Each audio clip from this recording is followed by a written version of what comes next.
Medía 1.88 metros y operaba con un abrigo color verde botella y botas de goma.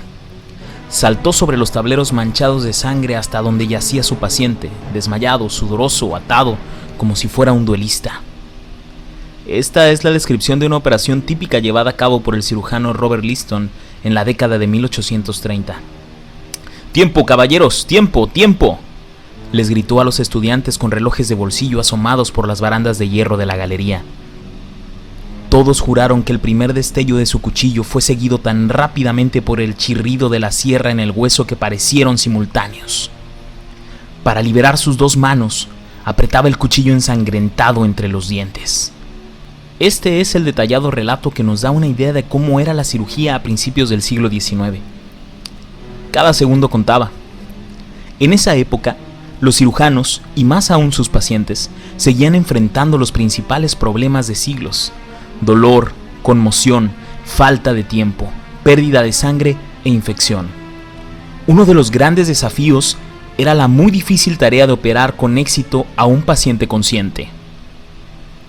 La velocidad era esencial para minimizar el dolor de los pacientes y mejorar sus probabilidades de sobrevivir a la cirugía.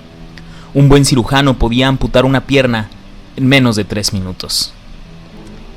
Liston era uno de esos buenos cirujanos. De hecho, escritos de la época indican que necesitaba apenas segundos para realizar algunas operaciones. Era un hombre de una fuerza fabulosa, cuya voz brusca era conocida, pues atemorizaba a los estudiantes y pacientes, pero era insuperable por su destreza y velocidad al operar, y sus métodos de amputar muslos eran la envidia y la desesperación de otros cirujanos. No obstante su rapidez, también lo convirtió en el único cirujano conocido en haber llevado a cabo una operación cuya tasa de mortalidad fue del 300%. Durante una amputación a alta velocidad le cortó los dedos a su asistente y rajó el abrigo de un espectador que se desmayó del susto.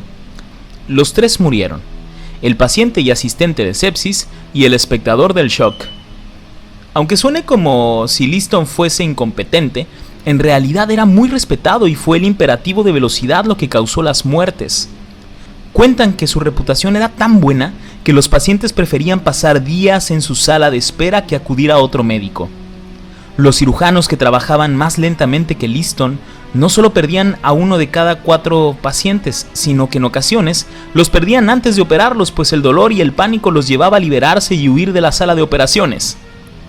En contraste, Liston, quien en 1835 se convirtió en el primer profesor de cirugía en el University College de Londres, salvaba a 9 de cada 10 de sus pacientes. A principios del siglo XIX, los científicos comenzaron a experimentar con anestésicos para poner al paciente a dormir. El primer gas utilizado fue el de la risa, que servía para sacar dientes, pero no podía usarse para operaciones más largas. En 1846, el éter fue usado en Estados Unidos. Ese mismo año, en Londres, Liston recibió a un paciente llamado Frederick Churchill, quien tenía un problema en una rodilla que ningún tratamiento le había podido curar. La única opción era la amputación.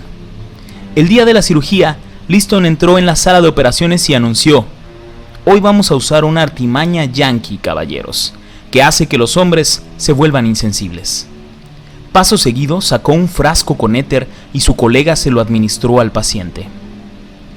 Liston comenzó la operación, que terminó 25 segundos después.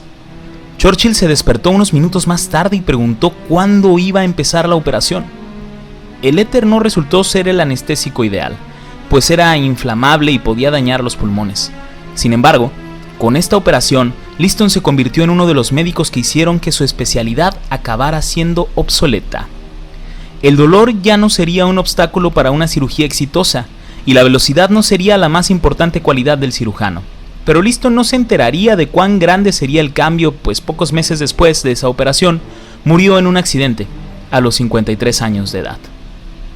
¿Te imaginas haber vivido en aquella época y no tener otra opción más que ser operado a gran velocidad por un hombre de 1,88 y una voz tenebrosa llamado Robert Liston?